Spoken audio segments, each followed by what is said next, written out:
I say, everything I do.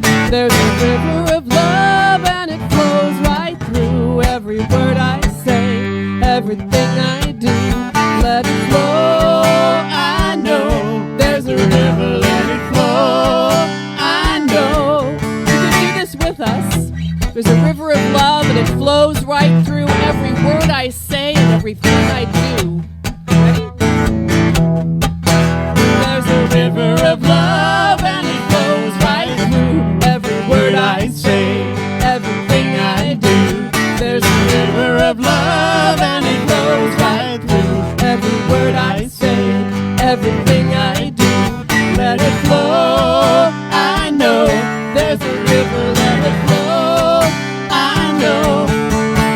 There's a river of love and it flows right through every word I say, everything I do. There's a river of love and it flows right through every word I say, everything I do. Let it flow, I know. There's a river, let it flow, I know. There's a river of love and it flows right through every word I say, everything I do. There's a river of love and it flows right through every word I say, everything I do. Let it flow, I know. There's a river, let it flow, I know. There's a river, let it flow, I know. There's a river, let it flow, I know. Hello. Hello, godlings. God morning to you. Good morning. I am Reverend Elizabeth, and for those of you who don't know me, I am a staff minister here, and I'm kind of an outreach staff minister because I live on the Central Coast in San Luis Obispo. Yeah, so it is a wonderful honor to be here with you today, and I get to participate a lot on Zoom and be in meetings that way, but I gotta tell you, it's absolutely wonderful to be here with you in person. There's nothing like the real person thing, you know? And I just want to invite you right now to relax into gratitude and appreciation for this center and for each other and just the people who are here. And this is all about you. So it's amazing. We haven't been able to find anything even close to this kind of a community where we're at in SLO. So just take a minute and, I don't know, look at someone next to you and say thank you.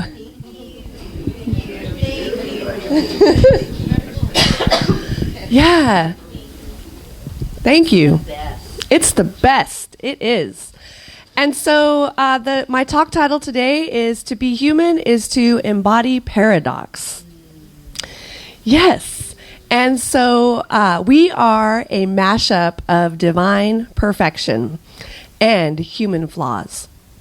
The personal challenge for each of us is to live with this paradox, to overcome our human errors while seeking the fuller expression of divine perfection. That's a mouthful, right? Yeah. So I really believe that spirituality is more of a journey toward acceptance and self-love rather than an attempt at perfection. How many of you are perfectionists or can go into that mode sometimes? I know, right? And how does that work out for you?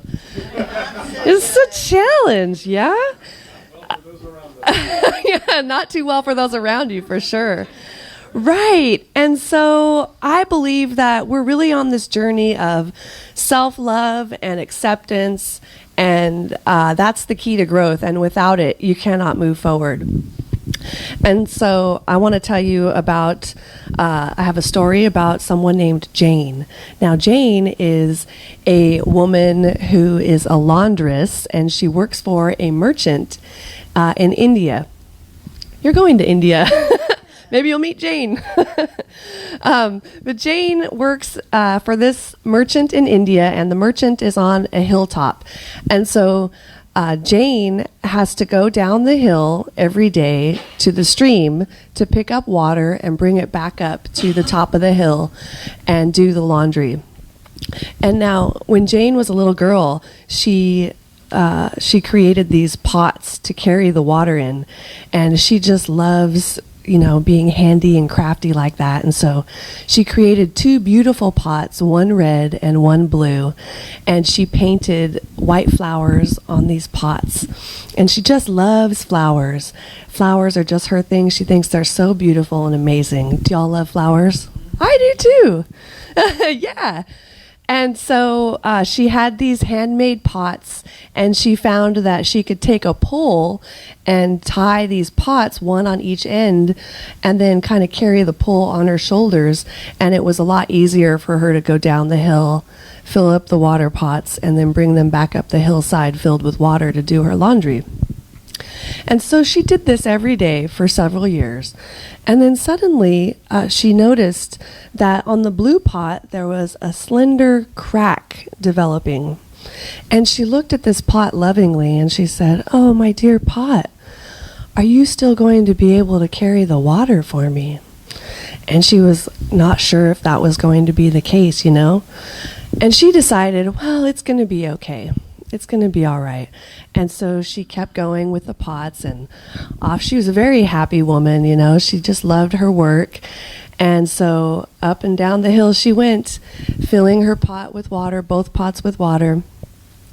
And then the blue pot, though, one day, it got a little sad because the crack was beginning to get larger. And what would happen, she would take the pots down to the stream, fill them with water, and the blue pot would look at the red pot and think, "I just want to be like you and have my belly filled with water when we get to the top of the mountain." And it wouldn't happen. By the time it would get to the top, it was half full. And it was sad. The blue pot got sad about this, right? If you can imagine. And it was just depressed. It started to get bummed, and it was comparing itself to the red pot, and it just couldn't be like the red pot. And then Jane wondered again, "Oh, this crack is starting to get larger. What am I going to do? Is this going to work out?" And then she realized, yeah, it's going to be okay. I know what to do. And so on they went for another few years, right? And then finally, the blue pot was just so distressed because every day, filled with water at the bottom in the creek, and then back up to the top, and it was half full. She had just enough water to do her laundry, so Jane was perfectly happy. The blue pot was miserable. And one day on the way down the hill, the blue pot was trying to get Jane's attention, and it said, "Hey, psst." And Jane looked around. She could have sworn she heard something, but she wasn't sure what it was, and so she called down the hill, "Hello?" And nobody answered, and then the blue pot was swinging on the pole next to her, and it said, "Hey, over here." And she looked at the pot, and sure enough, the pot was trying to get her attention. And she said, "Pot, is that you?" And the pot said, "Yeah, it's me," swinging about, And then the pot said, "I think it's time for you to put me to rest. I have this big crack, and it's just terrible. I can't do my job, and I'm of no use to anyone anymore. And I think you should just get rid of me and get another pot to do this job." And Jane said, "Oh, but Pot, you don't understand. You don't understand. Would you look at the side of the path where you've been on this whole time?" And the pot looked over at the side, and what did it see? A beautiful ribbon of color. All of these flowers had grown on that side of the path where the pot was when they were going up and down the hill for so many years. It was just like chrysanthemum and poppies and citron and narcissus and all these beautiful flowers, right? You can imagine, yes? And the blue pot looked, and it was like, "Wow, that's beautiful." And she said, "Now look at the other side." And the pot looked at the other side, and it was totally bare. And in that moment, the pot really got, it finally got what Jane knew all along. And Jane said, "You see, I knew about your flaw all the time. I knew about it. And so I planted flower seeds on that side of the path. And so all this time you have been watering the flower seeds, and they have grown into this beautiful ribbon of flowers. And now the world is more beautiful because of you." And so the blue pot was so happy about this, and it finally could be at peace. And it went on. Isn't that beautiful? I just love that story. I love that story because I can relate to it, for a couple of reasons. How many times in my life have I thought, I just want to be like that red pot, and not realizing my own beauty and my own special gifts and talents? I mean, am I the only one? Have any of you felt? Yeah, right. Okay, thank you.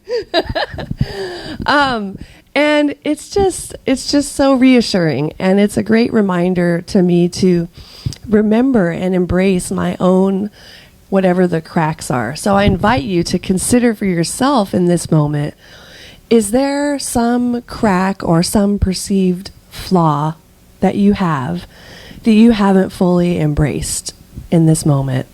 And if so, I invite you to just send all of your love to it right now. Just send that love from your heart space into that, and allow yourselves to feel the love and the presence of God in this moment. And we can just relax into that beauty and know and be aware going forward that there is something about this flaw that I can't see, and I am beautiful, perfect, as the song was saying, exactly as I am. So whatever we resist and whatever we deny tends to keep us stuck. And if we're stuck in resistance, you've heard that saying, whatever you resist persists, right? If we get stuck in that, we continue to repeat the same negative pattern over and over again. So for example, if you're overweight, you've got to accept it. If you have a history of addiction, you've got to accept it and know that change can only happen by admitting your errors through a filter of forgiveness and love. And so that starts internally with ourselves also, forgiving ourselves. And then we begin to become present to that love. If we can forgive and love ourselves, then we can forgive and love the whole entire world and begin to see the flowers and ribbons. And so what I'm getting at with this is, are you able to embrace polarity? Both sides, so the polar opposites, in other words. And the reason I bring this up is because of what is going on in the world right now, right? There's a lot. And I haven't been sticking my head in the sand like an ostrich or whatever, but I have been observing all of it.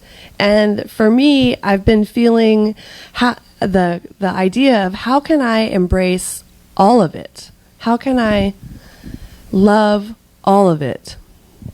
And I believe this is a challenge always. There was a time when I was on a retreat in Sonoma at the Sonoma Zen Center. It was a silent retreat. And it was so quiet there in the mornings. And we would get up at 4:30 a.m. to begin our silent sittings. And it was just beautiful at that time of the day. Absolutely peaceful in the morning before the world wakes up, basically.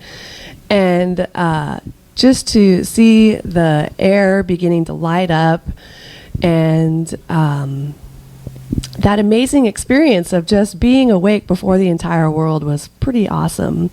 You can feel your whole self waking up, just absolutely wonderful. And so around 6:30 every morning, across the street from the Zen temple, the neighbors would wake up, and they had a totally different idea of how they were waking up.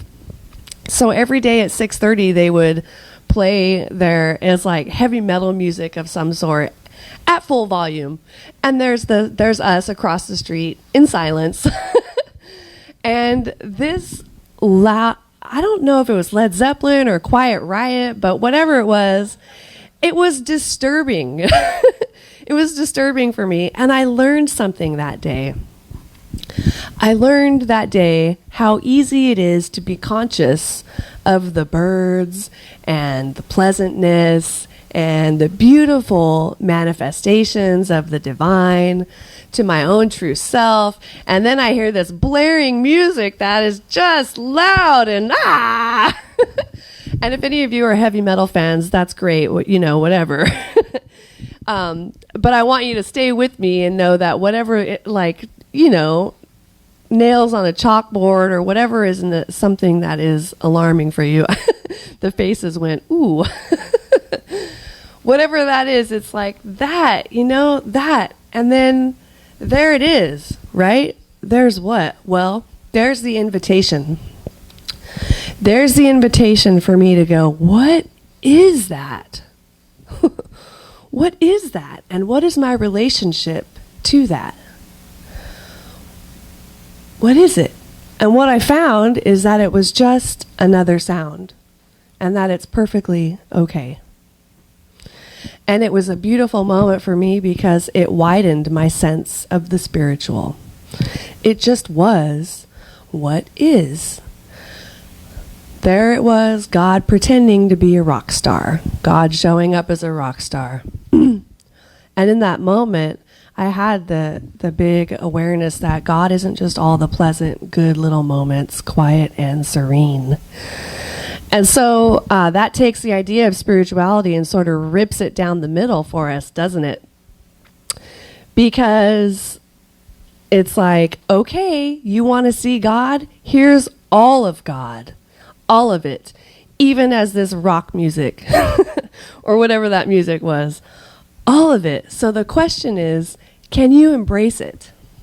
All of it. Even if you're taking action and doing whatever you're called to do, because I'm all about that also, but can you embrace all of it? Can you love it all? And not only can you embrace it and can you love it, will you love it? That was the call for me. And the answer is, yeah, okay, whatever. Next. Yeah. Yeah, we can. We can do this. We got this.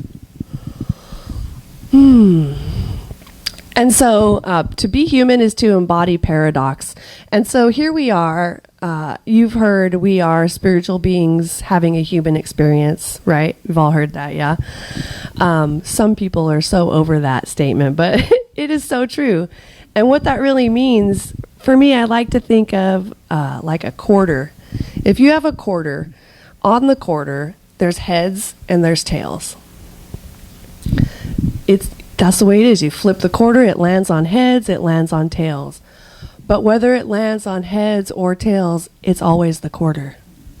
And so that's the point. Spiritual beings having a human experience, we are the quarter.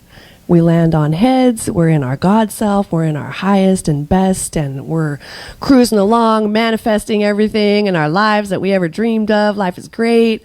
We're doing this, we're doing that, we're feeling good. And then someone flips the quarter and it lands on the other side. And then, boom, something could happen, like you get a diagnosis, your relationship changes, there's a change in our job situation, or our house, or anything, right? And then you can have a moment or an experience of not so pleasant. Have you felt that way? Like, oh, I'm really not experiencing my God self right now. I'm a little bit irritated and annoyed. But the beauty that I want to take us back to is that is God too. That's all God. And it's a polarity, and we're on this continuum, so you can't have or can't know joy without knowing the opposite. We can't know light without knowing the darkness. And so the beauty is that we continue to move closer. We're like moths moving closer to the light, right? Constantly. Or like the tulips. If you've ever had tulips, the tulips actually lean towards the light.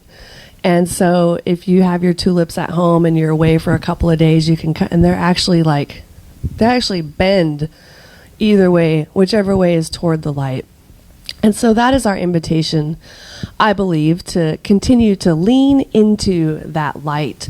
And having this amazing community here, we lean into each other, right? We lean into each other. Yeah. Aw. It's beautiful. And do not underestimate that power, the power in community. It is amazing. Yeah. So embrace it all. Can you embrace it all? Can you love it all? And will you? This is where you say, yes. Yeah, yes. Of course. And so as I was preparing my talk, I came across something. There was something that kept calling me, and it was, I read this quote that Emerson observed: there is a crack in everything that God has made.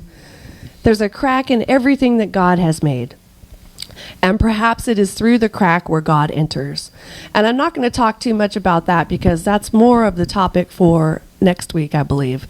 But basically, perhaps it is through the crack where God enters, and perhaps our open wounds are an invitation to healing. And what I came across that was just really calling me, and I came across this concept called kintsukuroi. It's kintsukuroi, and that means to repair with gold. It's a Japanese word. And that is the Japanese art of repairing pottery with gold or silver lacquer. And understanding that the piece is more beautiful for having been broken. And as a philosophy, it actually treats the breakage as part of the history of an object rather than something to disguise. So beautiful. So I've seen beautiful images of these bowls with the new veins of gold in them, and they're just absolutely gorgeous. You would think it was created that way on purpose. So when a potter makes a bowl, he makes it by hand with malleable clay, and then the bowl is formed to the potter's liking, and then it's fired to a couple thousand degrees, and afterwards it is finished and presented as a true work of art. Now, do any of you know someone who's ever experienced a hard time in their life? I don't. No. Me, yeah. Anyone, you know, it could have been, again, a health issue, an addiction, the loss of a job, a financial challenge or turmoil, a relationship change, or otherwise. And the person rises up to the challenge and triumphs over it. I believe that those hard times become the gold veins in that bowl, and the bowl could be a representation of the person. They're actually healed with gold.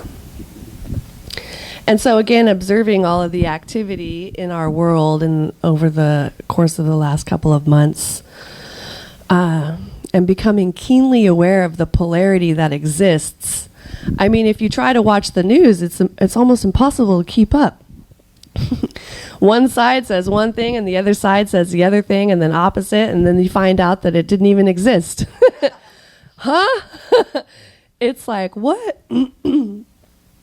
And so that takes me back to this idea of polarity, and how can I embrace all of it and love all of it as the thing itself? How do I love it all?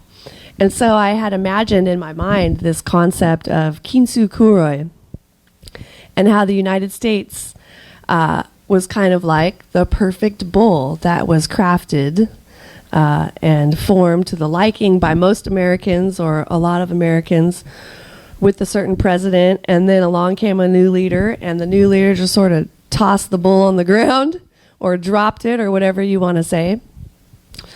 And it cracked and broke into pieces, and now it's being repaired with gold. And the Liberty Bell, yeah. And now it's being repaired with gold, and the gold is a representation of all the people that are rising up and saying what they're saying, you know, the women and LGBTQ and the Muslims. And it's like all of this presence of gold, which to me is so beautiful. And by the way, I'm just going to leave it at that. It's beautiful. And the broken pieces and the repaired bowl represent all of it. And the bowl is now more beautiful because of it. I just love that idea. And so I have a picture for you. I'm going to pass it around so you can just take a look. That's the kintsukuroi. I'll just start with you, Elliot.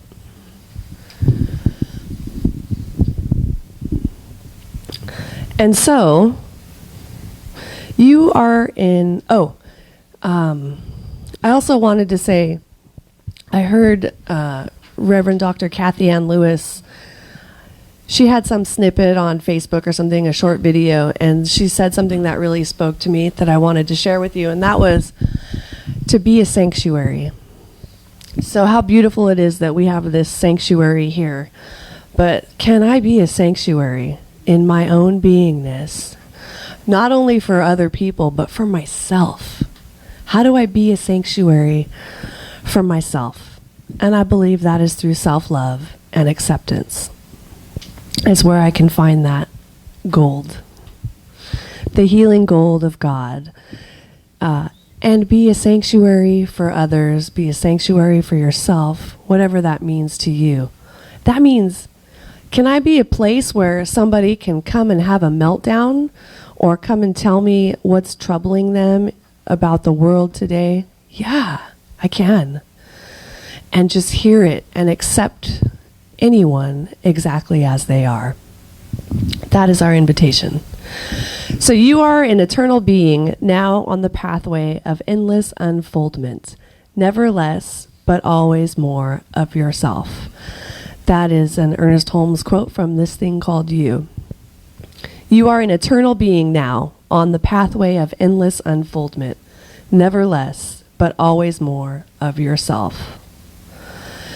And just wrapping it up, we are each spiritual beings having a human experience, and our stories might not be as interesting as we think. We all have our own wounds, and we all have our own challenges in this life. These wounds and challenges are common to everyone. And what makes us different, each one of us, is our determination, because we are here and we're studying the science of mind. It's our determination to separate the belief from the believer. And so we are not in this life to succumb to human tragedy. We are here to triumph over it. We are here to triumph over it. So the command of the universe is upward and onward to the greater good. Will you repeat after me? Upward and onward to the greater good. Upward and onward to the greater good. And I'll close it with this affirmation. I am a perfect spiritual being.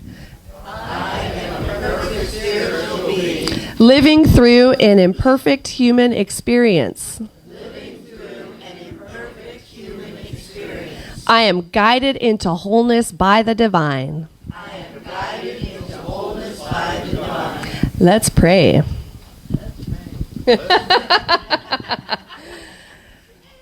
Let's turn our attention inward and return to that beautiful, expansive space within, that sanctuary within. That space within where I know that God is all there is.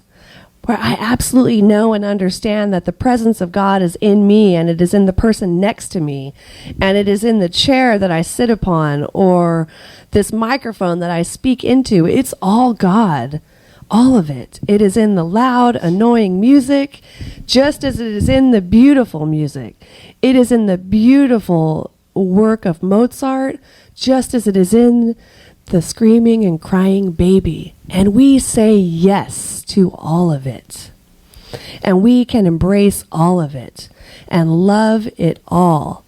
And I love it all right now. And I say yes to it all. And I say thank you.